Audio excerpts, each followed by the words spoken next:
Baik, Assalamualaikum warahmatullahi wabarakatuh. Perkenalkan nama saya Dwi Sanifa Entari dengan NPM C1C0231170. Nah, di sini saya akan membuat tugas akuntansi keuangan lanjutan, yaitu menjelaskan eh, apa saja isi materi di dalam bab 5. Yaitu di sini saya sudah memegang bukunya. Bab 5 yaitu transaksi entitas induk dan entitas anak, persediaan dan jasa. Nah, kita langsung saja. Di sini itu ada eliminasi transaksi antara entitas induk dan entitas anak. Transaksi antara entitas induk dan entitas anak itu sering terlibat dalam transaksi seperti transaksi jual beli persediaan, jual beli aset tetap, atau pemberian pinjaman. Seringkali entitas anak itu menghasilkan produk yang akan diproses lebih lanjut oleh entitas induknya atau sesama entitas anak dalam satu kelompok usaha. Ilustrasi pembuka di atas ini ada contoh transaksi penjualan persediaan antara sesama entitas anak, yaitu PT Astra Auto Parts Tbk yang merupakan produsen komponen otomotif menjual sebagian besar produknya PT Astra Honda Motor yang juga anak perusahaan dari PT Astra International Tbk. Nah, dalam PSAK 65, laporan keuangan konsolidasian, transaksi yang melibatkan entitas induk dan entitas anak itu sering disebut dengan transaksi antar entitas dalam kelompok usaha. Transaksi antar entitas dalam kelompok usaha ini dapat digambarkan dalam gambar 5.1 yang ini. Transaksi hulu atau yang sering disebut dengan transaksi downstream adalah transaksi entitas dari entitas induk ke entitas anak. Nah, di sini ada pemberian pinjaman oleh PT FP Persero ke PT Pembangunan Perumahan Urban senilai 56 miliar pada 2019. Lalu merupakan contoh transaksi hulu 11 Oktober 2019. Sementara itu transaksi dari anak ke entitas induk disebut dengan transaksi hilir atau upstream. Contoh dari transaksi hilir adalah penjualan tenaga listrik dari PT Indonesia Power ke PT Perusahaan Listrik Negara Persero. Nah, di sini ada transaksi antar entitas dalam kelompok usaha. Nah, di entitas induk, tadi entitas anak A, ini hilir. Hilir itu tadi transaksi dari anak ke entitas induk disebut dengan transaksi hilir upstream. Nah, antar entitas anak itu juga sering terjadi transaksi yang disebut dengan transaksi lateral. Contoh di ilustrasi pembuka di atas merupakan transaksi lateral. Yang ini itu merupakan transaksi lateral di mana sesama entitas anak dari PT Astra International Tbk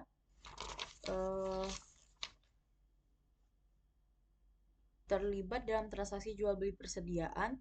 Terkait tujuan pembelajaran buku ini itu bakal lebih berfokus pada dampak transaksi hulu dan hilir terhadap penyusunan laporan keuangan konsolidasian.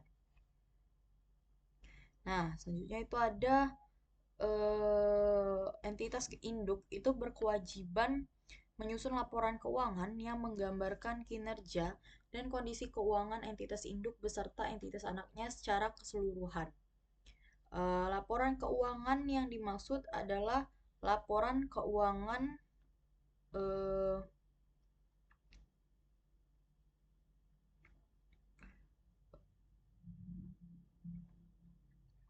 laporan keuangan yang menggambarkan kinerja dan kondisi keuangan entitas induk beserta entitas anaknya secara keseluruhan. Laporan keuangan yang dimaksud adalah laporan keuangan konsolidasian. PSAK 65 mendefinisikan laporan keuangan konsolidasian sebagai laporan keuangan kelompok usaha yang di dalamnya ada aset, liabilitas, ekuitas, penghasilan, beban, dan arus kas entitas induk dan entitas anak disajikan sebagai suatu entitas ekonomi tunggal. Nah, di sini ada gambar 5.2. Ini.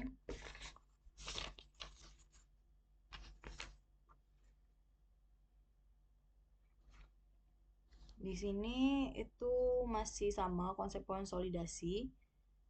Sebagai contohnya, ini ada entitas induk, itu ada menjual persediaan kepada entitas anaknya. Persediaan tersebut kemudian dijual oleh entitas anak ke perusahaan non-afiliasi. Dari sudut pandang laporan keuangan konsolidasian, dampak dari transaksi penjualan persediaan oleh entitas induk ke entitas anak tersebut itu harus dieliminasi. Karena transaksi tersebut terjadi antara entitas induk dan entitas anak yang merupakan satu kesatuan. Nah, karena itu eliminasi itu harus dibuat untuk menghapus dampak transaksi penjualan persediaan entitas induk ke entitas anak.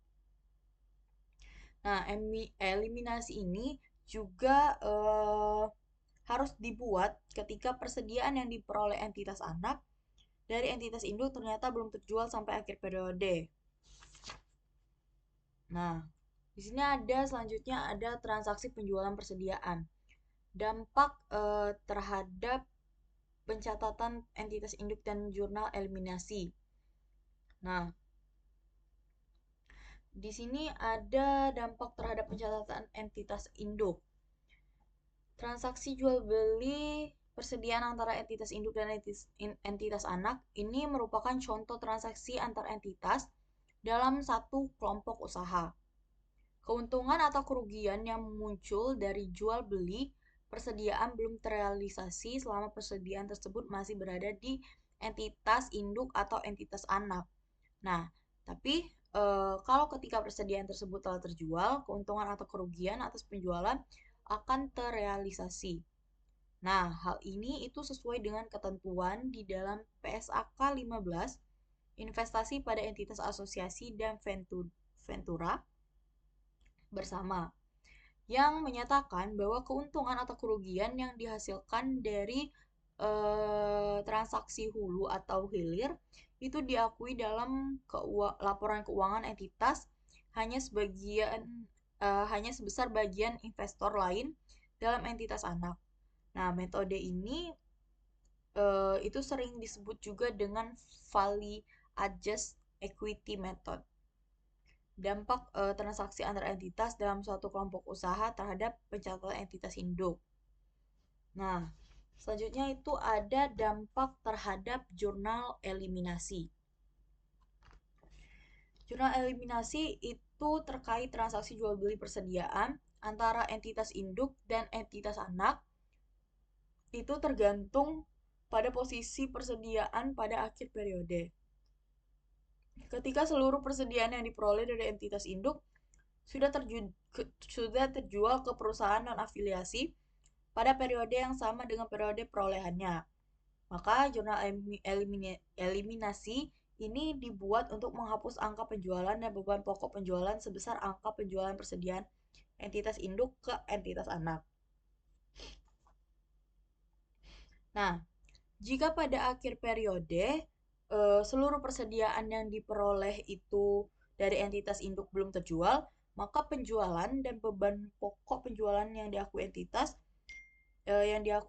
induk itu harus dieliminasi.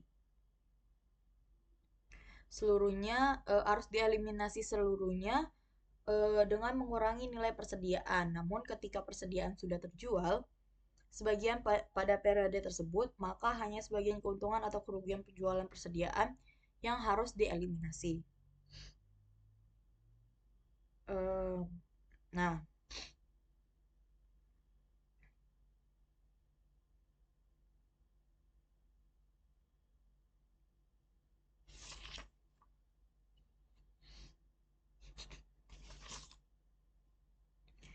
di sini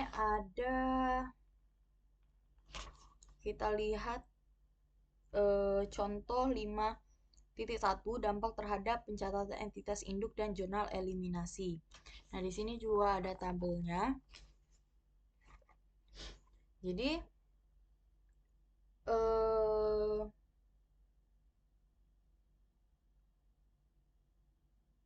Di sini ada contoh yang memberikan gambaran komprehensif terkait dampak transaksi jual beli persediaan antara entitas induk dan entitas anak, baik terhadap pencatatan entitas induk maupun jurnal eliminasi yang harus dibuat pada saat menyusun laporan keuangan konsolidasian. PT Palapa atau PTP memiliki 100% saham PT Samudra atau PTS. Selama tahun 2020, terdapat transaksi penjualan persediaan oleh PTP ke PTS sebesar 10 juta. Beban pokok penjualan yang dibukukan PTP terkait transaksi penjualan tersebut adalah 6 juta. Bagaimana pencatatan di jurnal yang harus dibuat PTP saat penyusunan laporan keuangan konsolidasian 2020 jika.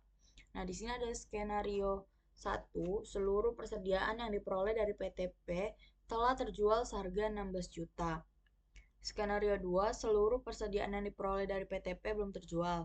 Skenario 3, sebanyak 75% dari persediaan yang diperoleh dari PTP telah terjual seharga 12 juta.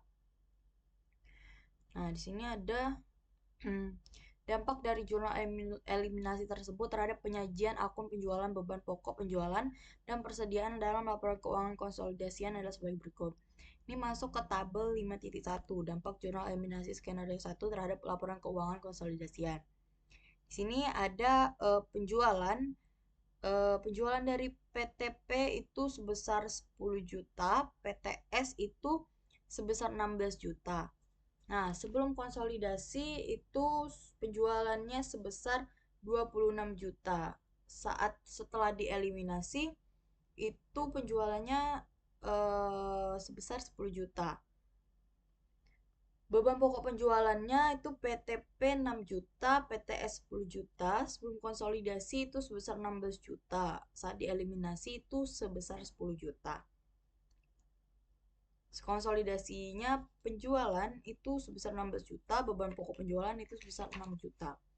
Persediaannya kosong. Nah, keuntungan atas penjualan yang dibukukan PTP sebesar 4 juta belum terrealisasi karena hingga akhir periode persediaan tersebut masih dimiliki oleh PTS. Oleh karena itu, PTP harus mencatat penangguhan keuntungan atas penjualan tersebut menggunakan jurnal berikut. Nah, jurnal yang dibuat untuk mencatat penangguhan keuntungan atas penjualan tersebut itu ada bagian laba atas entitas anak sebesar 4 juta, investasi pada entitas anak sebesar 4 juta. Nah, oleh karena transaksi penjualan persediaan pada ilustrasi ini merupakan transaksi hulu, maka PTP itu harus mencatat keuntungan yang belum terrealisasi secara penuh.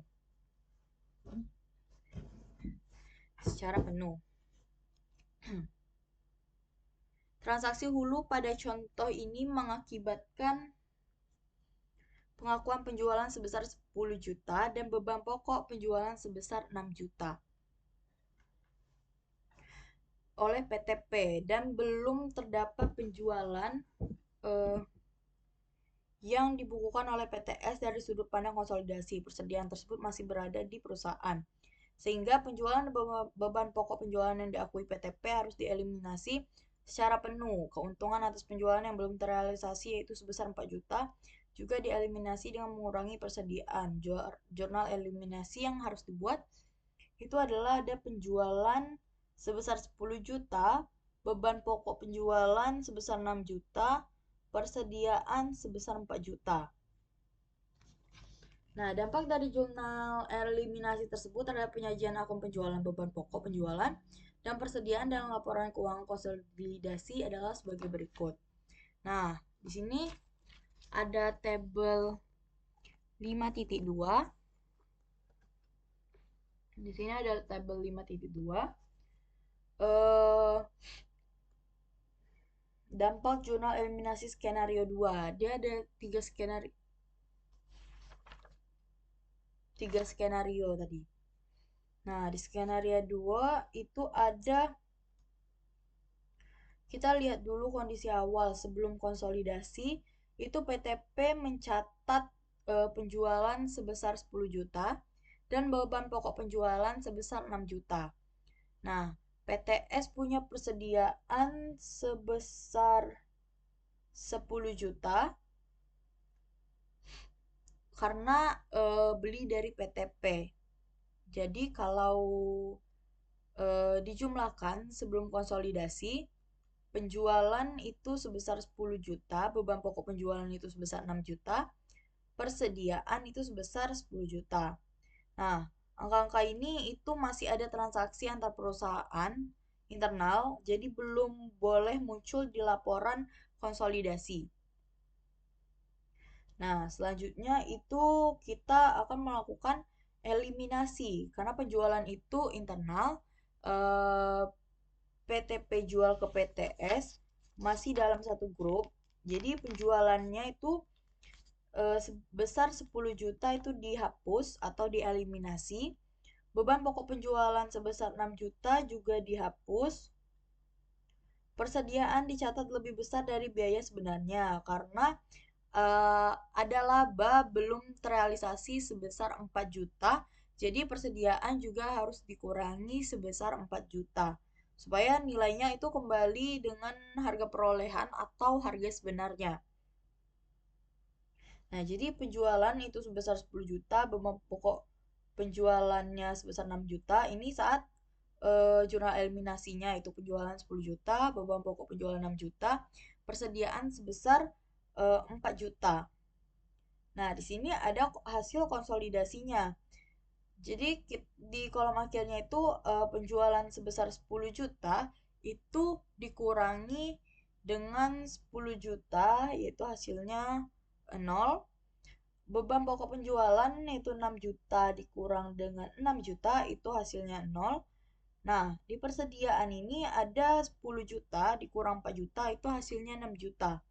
Nah, hasil akhirnya itu menunjukkan bahwa di laporan konsolidasi ini tidak ada lagi penjualan dan HPP antar perusahaan dan persediaan. Jadi sesuai nilai wajar yaitu sebesar 6 juta. Jadi sebelum konsolidasi itu angka masih termasuk transaksi antar perusahaan. Nah, saat dieliminasi, hapus penjualan dan HPP internal, koreksi persediaan karena ada laba yang belum terrealisasi.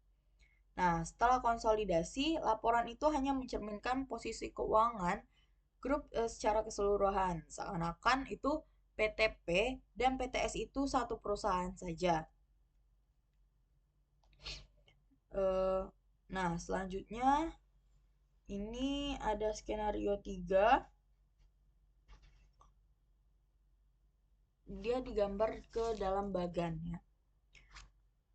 Di sini ada penjualan pokoknya itu persediaan itu 6 juta, PTP persediaan 10 juta itu PTS persediaan 12 juta.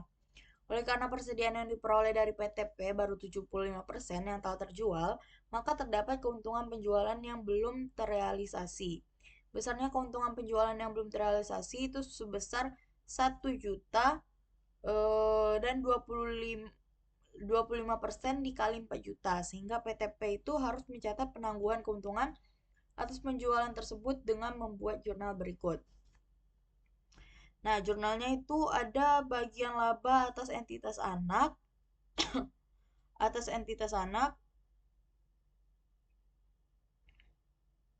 sebesar 1 juta dan investasi pada entitas anak itu sebesar 1 juta.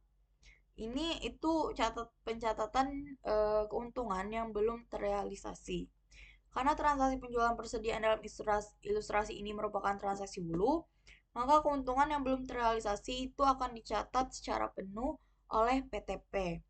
Transaksi hulu pada contoh ini mengakibatkan adanya pengakuan penjualan itu sebesar 10 juta dan beban pokok penjualan sebesar 6 juta. Sementara itu, PTS mengakui penjualan senilai sebesar 12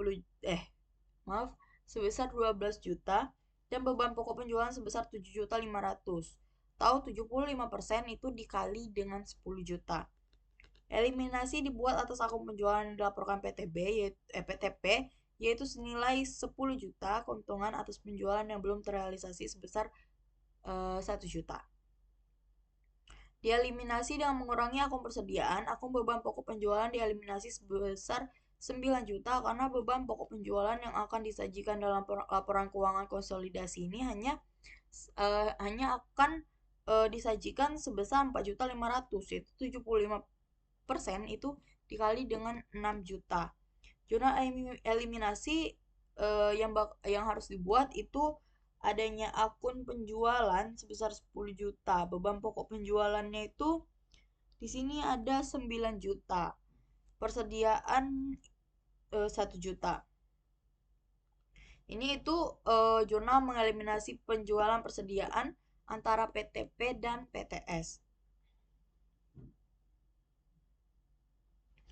Nah, dampak dari jurnal eliminasi tersebut terhadap penyajian akun penjualan, beban pokok penjualan, dan persediaan dalam laporan keuangan konsolidasian adalah sebagai berikut. Nah, di sini ada tabel 5.3. Dampak jurnal eliminasi ini skenario terakhir, yaitu skenario 3 terhadap laporan keuangan konsolidasian. Nah, di sini ada akun penjualan juga. Di PTP itu penjualan sebesar 10 juta. Beban pokok penjualan dari PTP itu ada sebesar 6 juta. Nah, persediaannya itu tidak ada. Nah, jadi setelah itu ada penjualan dari PTS itu sebesar 12 juta. Beban pokok penjualannya itu ada 7.500.000. Persediaannya itu ada 2.500.000. Nah, ini ada sebelum konsolidasi itu penjualan penjualannya itu sebesar 22 juta. Beban pokok penjualannya itu sebesar 13.500.000 dan persediaannya itu dari PTS tadi sebesar 2.500.000.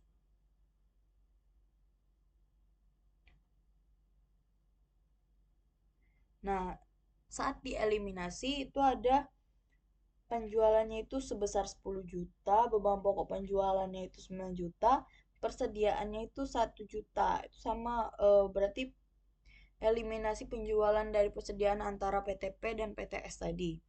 Nah, konsolidasinya itu penjualan PTP PTS itu 12 juta, beban pokok penjualannya itu 4.500.000 dan persediaannya itu 1.500.000.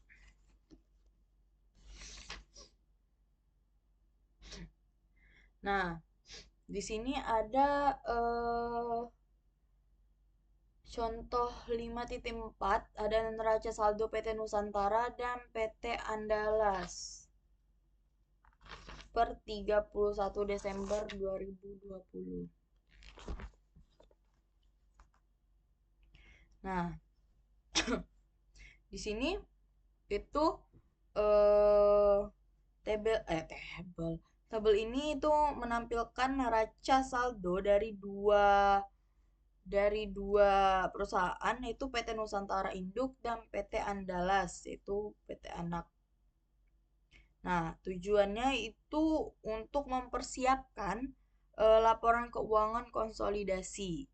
Jadi sebelum digabung itu kita lihat dulu saldo masing-masing perusahaan.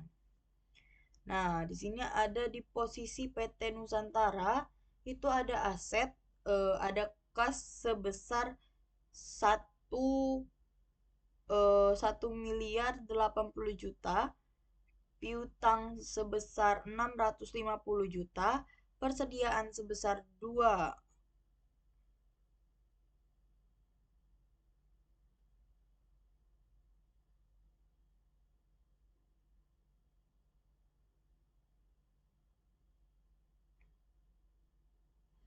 Bentar.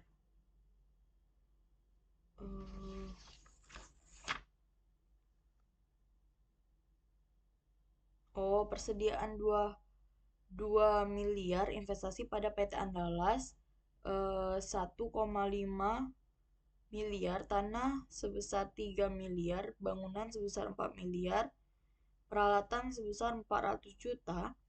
Nah, di liabilitas itu utang usaha sebesar 1 miliar, utang obligasi 3 miliar, ekuitas modal saham sebesar 3 miliar, saldo laba sebesar 4,8 miliar.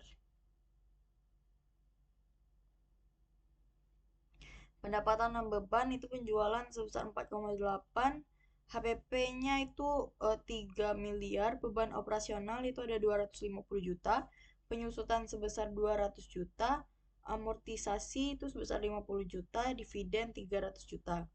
Jadi total debit sama dengan total kredit yaitu 12 miliar, 12 miliar, 890 juta. Jadi neraca saldo PT Nusantara itu sudah balance. Nah, di sini ada pada posisi PT Andalas.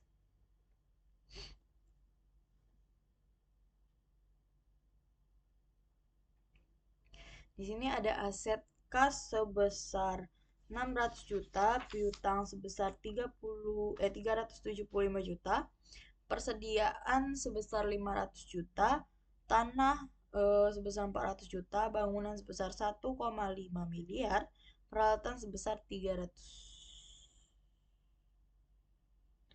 juta. Liabilitas itu hutang usahanya ada sebesar 400 juta dan ekuitas modal saham sebesar 1,5 miliar. Saldo laba sebesar 875 juta. Pendapatan dan beban ini penjualan itu sebesar 550 juta, HPP-nya itu 100 juta. 100 juta. Beban operasional sebesar 25 juta, beban penyusutan sebesar 50 juta. Jadi total debit sama dengan total kredit yaitu 3 miliar. Artinya neraca saldo PT Andalas juga sudah balance.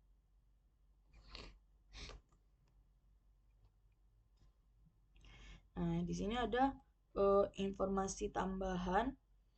Yang pertama itu ada PT Nusantara telah melakukan pembelian 75% saham PT Andalas pada 1 Januari 2020 sebesar nilai bukunya yaitu 900 juta. Nilai wajar kepentingan non pengendali sama dengan nilai bukunya yaitu 300 sebesar 300 juta.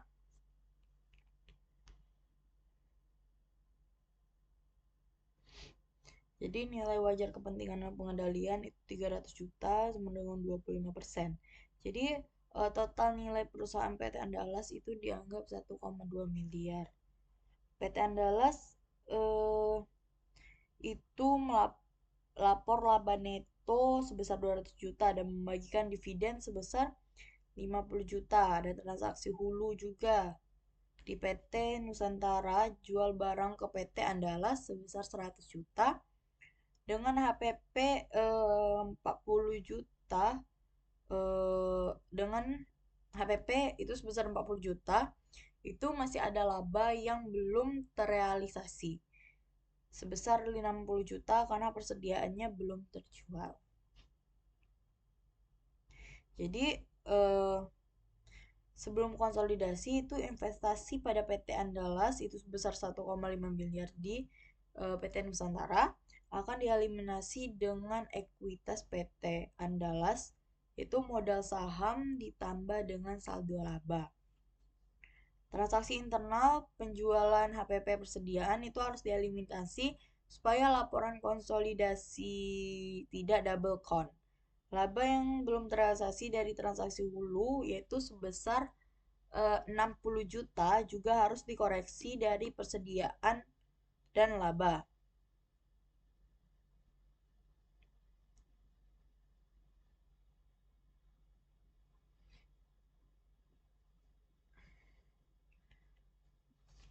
Terus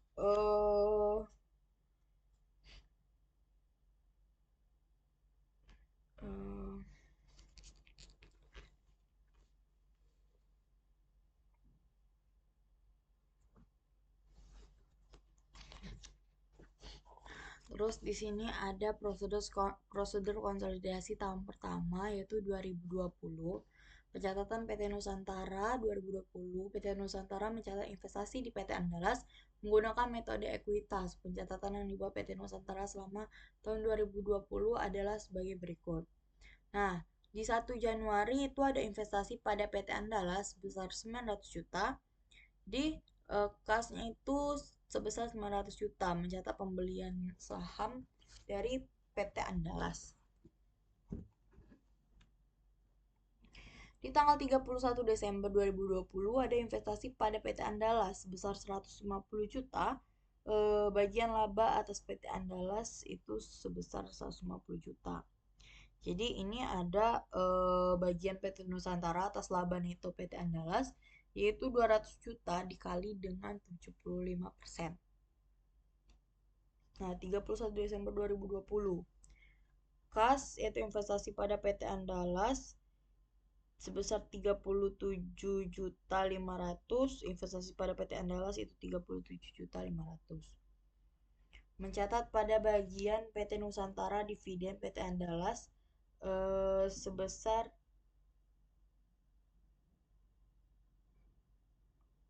ini di 31 Desember 2020. Kasnya ini apa tuh mencatat bagian PT Nusantara atas dividen PT Andalas 50 juta itu dikali dengan 75%.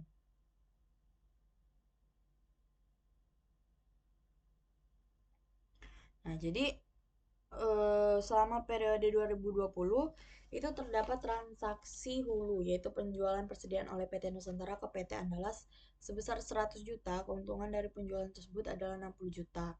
Yaitu 100 juta dikurangkan dengan 40 juta hingga akhir periode 2020. Persediaan tersebut belum terjual, oleh karena itu keuntungan atas penjualan tersebut belum terrealisasi. Nah, PT Nusantara itu harus menangguhkan keuntungan tersebut secara penuh dan melakukan pencatatan sebagai berikut. Di 31 Desember 2020 itu mencatat bagian laba atas PT Andalas sebesar 60 juta, investasi pada PT Andalas itu sebesar 60 juta, mencatat keuntungan transaksi hulu yang belum terrealisasi yaitu 100 juta dikurang dengan 40 juta. Jadi 60 juta.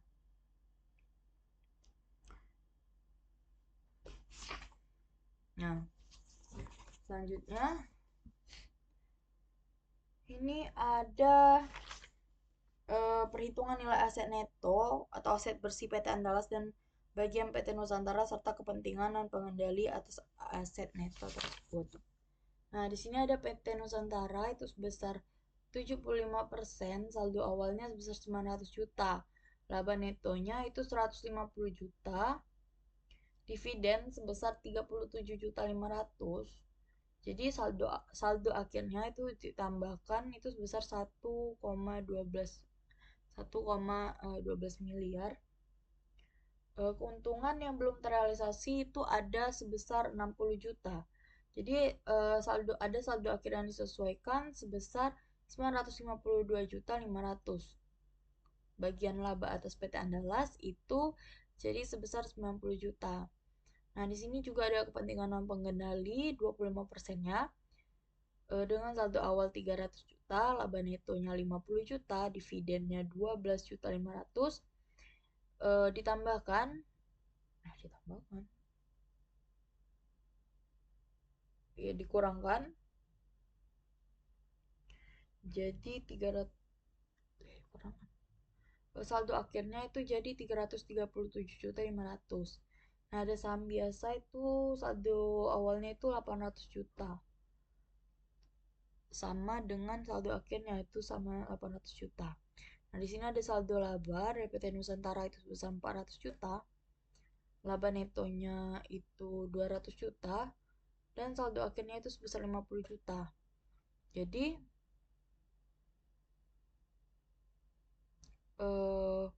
saldo akhirnya itu sebesar 550 juta.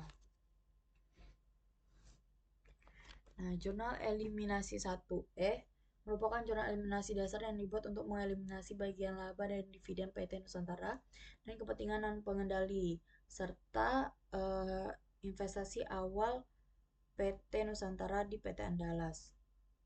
Nah, di sini kita akan mengeliminasi ekuitas dan investasi pada PT Andalas.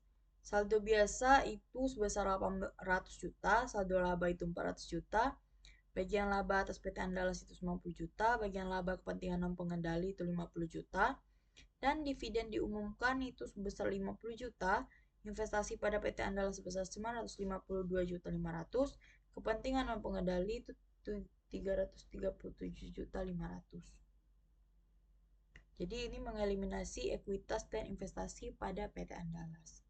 Nah, persediaan yang diperoleh PT Andalas dan PT Nusantara itu belum terjual sampai akhir 2020, sehingga dari sudut pandang konsolidasi penjualan dan beban pokok penjualan PT Nusantara terkait transaksi hulu harus dieliminasi.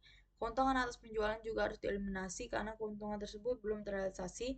Jurnal eliminasi yang dibuat itu adalah penjualan sebesar 100 juta, beban pokok penjualan sebesar 40 juta, persediaan sebesar 60 juta.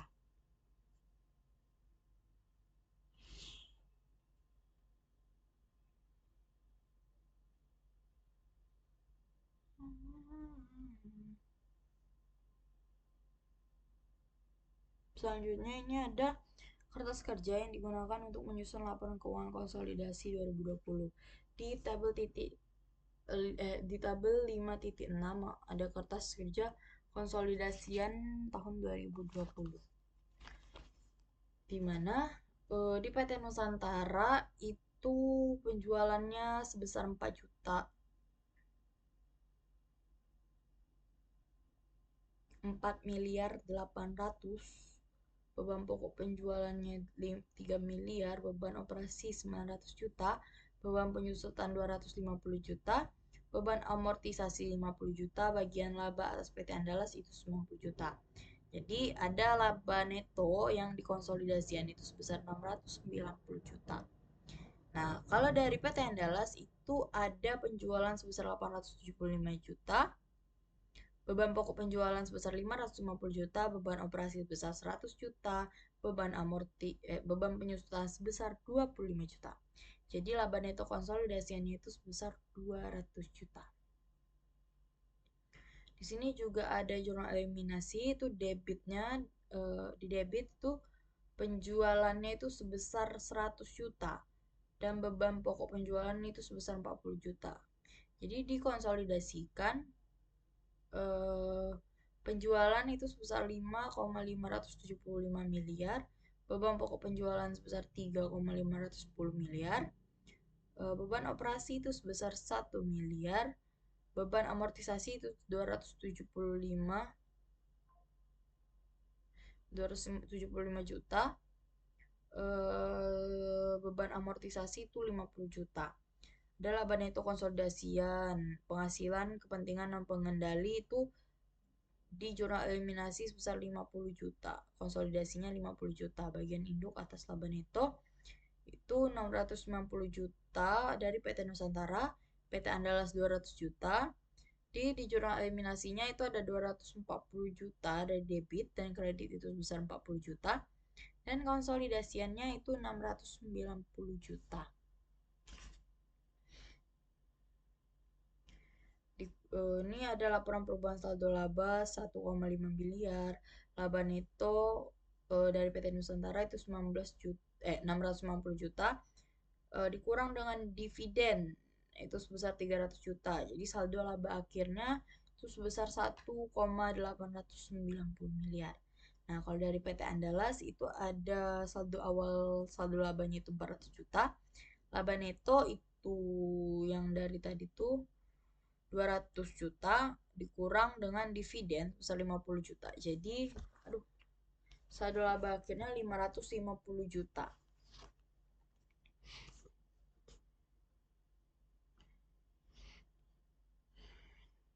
Jadi intinya total liabilitas dan ekuitas dari PT Nusantara itu sebesar 7,590 miliar, PT Andalas itu 2,150 miliar.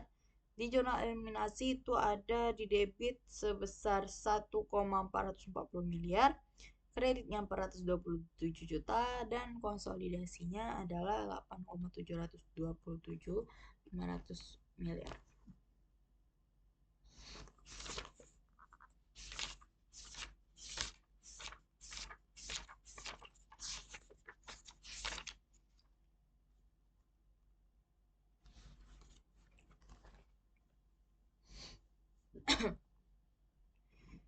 Nah, di sini ada pencatatan PT Nusantara 2021. PT Nusantara mencatat investasi pada PT Andalas menggunakan metode ekuitas. Pencatatan yang dibuat PT Nusantara selama tahun 2021 adalah pada tanggal 31 Desember 2021 investasi pada PT Andalas sebesar 187.500.000, bagian laba atas PT Andalas 187.500.000. Nah, persediaan PT Andalas itu yang diperoleh dari PT Nusantara pada tahun 2020 telah terjual seluruhnya pada tahun 2021. Oleh karena itu, keuntungan dari penjualan tersebut yaitu sebesar 60 juta telah terrealisasi. Tapi jika selama 2021 terdapat transaksi hulu penjualan persediaan yang baru, maka dapat muncul kembali keuntungan atau kerugian penjualan yang belum terrealisasi. Jadi dalam satu periode itu dimungkinkan adanya pengakuan realisasi dari keuntungan atau kerugian penjualan persediaan periode tersebut, periode sebelumnya, dan pengakuan keuntungan atau kerugian penjualan persediaan periode berjalan yang belum terrealisasi. Nah, PT Nusantara itu harus mengakui keuntungan tersebut secara penuh dan melakukan pencatatan sebagai berikut. Di 31 Desember itu investasi pada PT Andalas sebesar 60 juta, bagian laba atas PT Andalas itu sebesar 60 juta, mencapai keuntungan transaksi hulu yang terrealisasi yaitu 100 juta dikurang dengan 40 juta.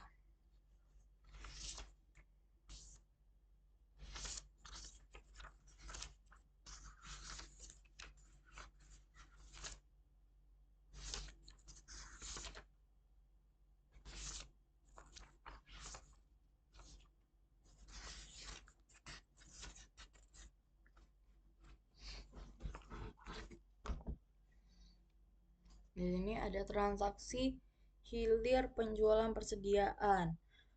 Untuk agar memperoleh pemahaman secara komprehensif tentang prosedur konsolidasi yang melibatkan transaksi hilir ini terkait penjualan persediaan itu bakal ada ilustrasi yang sama seperti contoh sebelumnya dengan menyesuaikan saldo pada beberapa akun yang terkait dengan transaksi penjualan persediaan oleh entitas anak ke entitas induknya.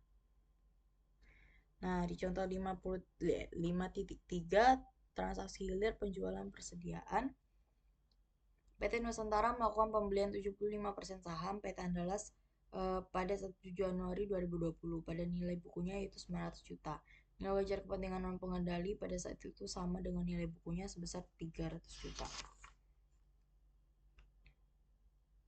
Jadi, selama tahun berjalan PT Andalas itu melaporkan perolehan labanya itu sebesar 200 juta dan mengumumkan bagian dividen sebesar 50 juta. Neraca saldo kedua perusahaan per 31 Desember 2020 itu disajikan pada tabel 5.9 ini. Nah, di tabel 5.9 ini dalam penjualan PT Andalas itu terdapat penjualan kepada PT Nusantara sebesar 80 juta dengan beban pokok penjualan sebesar 50 juta sampai 31 Desember 2020. Persediaan yang diperoleh PT Nusantara dari PT Andalas seluruhnya belum terjual. Nah, prosedur konsolidasi tahun pertama 2020, pencatatan PT Nusantara 2020, PT Nusantara mencatat investasinya di PT Andalas dengan menggunakan metode ekuitas, maka pencatatan yang dibuat PT Nusantara selama tahun 2020 adalah berikut. 1 Januari 2020 itu investasi pada PT Andalas sebesar 900 juta. Jadi ada kas sebesar 900 juta. Itu pembelian saham PT Andalas. Di 31 Desember 2020 itu ada investasi pada PT Andalas sebesar 150 juta, penghasilan dari entitas anak sebesar 150 juta. Nah, jadi ini pencatatan dari bagian PT Nusantara atas laba neto PT Andalas, yaitu 200 juta dikali dengan 75%. Punya ada 31 Desember 2020 lagi kas itu sebesar 37.500.000, investasi pada PT Andalas itu sebesar 37.500.000.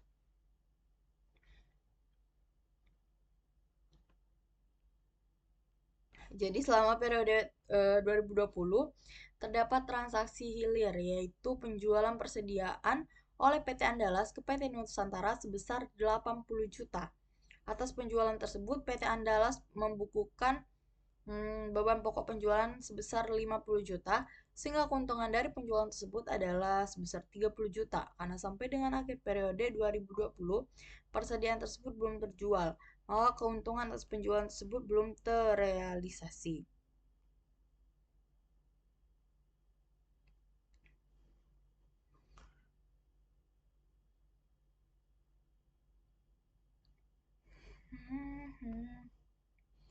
Nah, PT Nusantara itu mencatat keuntungan yang belum terrealisasi hanya sebesar porsi kepemilikan PT Nusantara saja, yaitu 75% dari 30 juta. Jurnal yang dibuat oleh PT Nusantara adalah sebagai berikut. Ada bagian laba atas PT Andalas sebesar 22.500.000, investasi pada PT Andalas itu sebesar 22.500.000.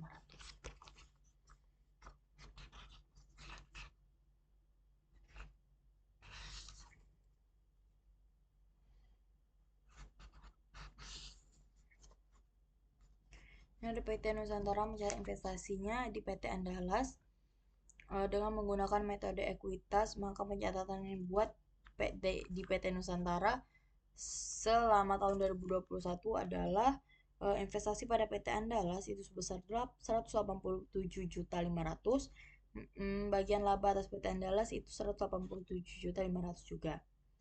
Nah, persediaan PT Nusantara yang diperoleh dari PT Nusantara pada tahun 2020 itu telah terjual seluruhnya pada tahun 2021, sehingga keuntungan dari penjualan tersebut telah terrealisasi selanjutnya. PT Nusantara harus mengakui keuntungan tersebut sebesar bagiannya dan melakukan pencatatan sebagai investasi pada PT Andalas itu sebesar 22.500.000.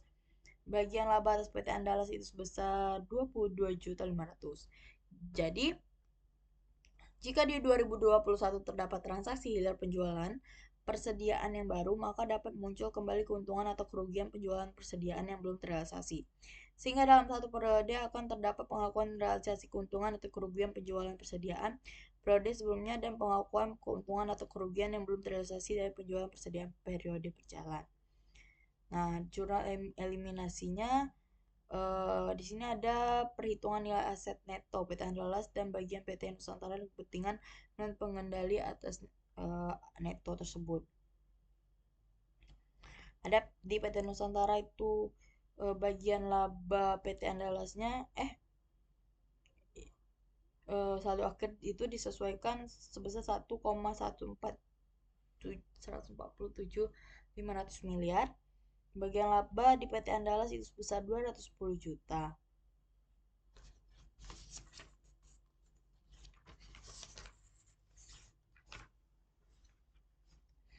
Nah, jurnal eliminasi berikut yaitu merupakan jurnal eliminasi dasar yang dibuat untuk meliminasi bagian laba dan dividen PT Nusantara dan kepentingan non pengendali serta investasi awal PT Nusantara di PT Andalas. Ini ada saham biasa sebesar 800 juta, saldo laba sebesar 550 juta, bagian laba atas PT Andalas sebesar 210 juta, bagian laba kepentingan non pengendali 70 juta. Nah, di sini ada dividen diumumkan itu sebesar 100 juta, investasi pada PT Andalas sebesar 1,147 juta, 147 miliar, kepentingan non pengendali sebesar 332 juta. Nah, jurnal eliminasi tambahan diperlukan untuk mengakui keuntungan atas penjualan yang ditangguhkan pada periode 2020. Jurnal eliminasi yang dibuat adalah investasi pada PT Andalas 22.500.000, kepentingan pengendali 7.500.000, bahwa pokok penjualan itu 30 juta. Di sini ada kertas kerja konsolidasian 2021.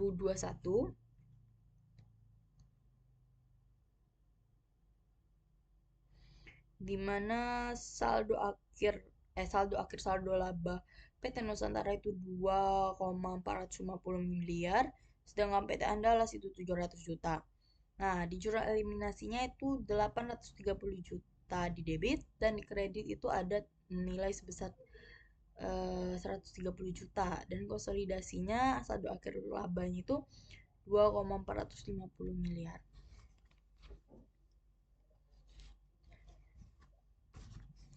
Nah, ini ada transaksi penjualan jasa.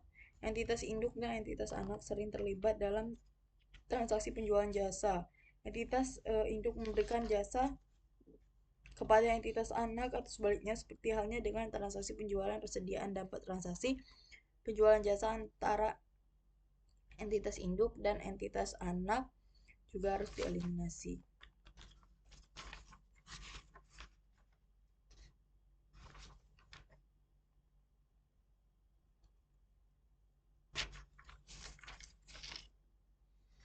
Nah, di sini ada tabel 5.15 itu jurnal eliminasi merupakan jurnal eliminasi dasar yang dibuat untuk mengeliminasi bagian laba dan dividen PT Pandawa dan kepentingan dan pengendali serta investasi PT Pandawa PT Satria.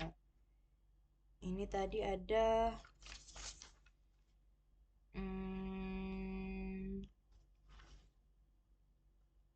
ada ilustrasi PT Pandawa telah melakukan pembelian 80% saham PT Satria pada 1 Januari 2020 seharga 800 juta pada tanggal tersebut.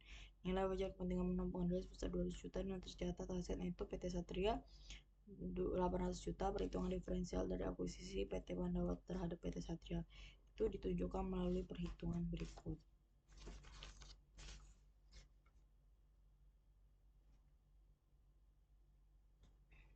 Nah, di sini karena persediaan menyebabkan munculnya diferensial pada tanggal akuisisi selanjutnya.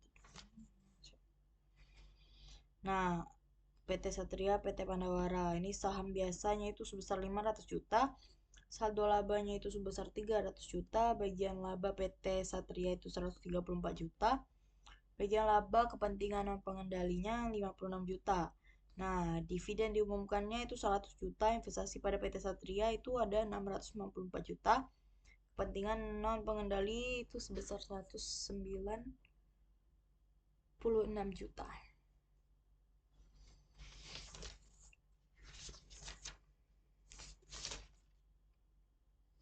Nah, di sini ada atas pemberian jasa sewa oleh PT Pandawa ke PT Satria diperlukan jurnal eliminasi untuk mengeliminasi pendapatan sewa dan beban sewa serta utang piutang yang disebabkan oleh transaksi tersebut.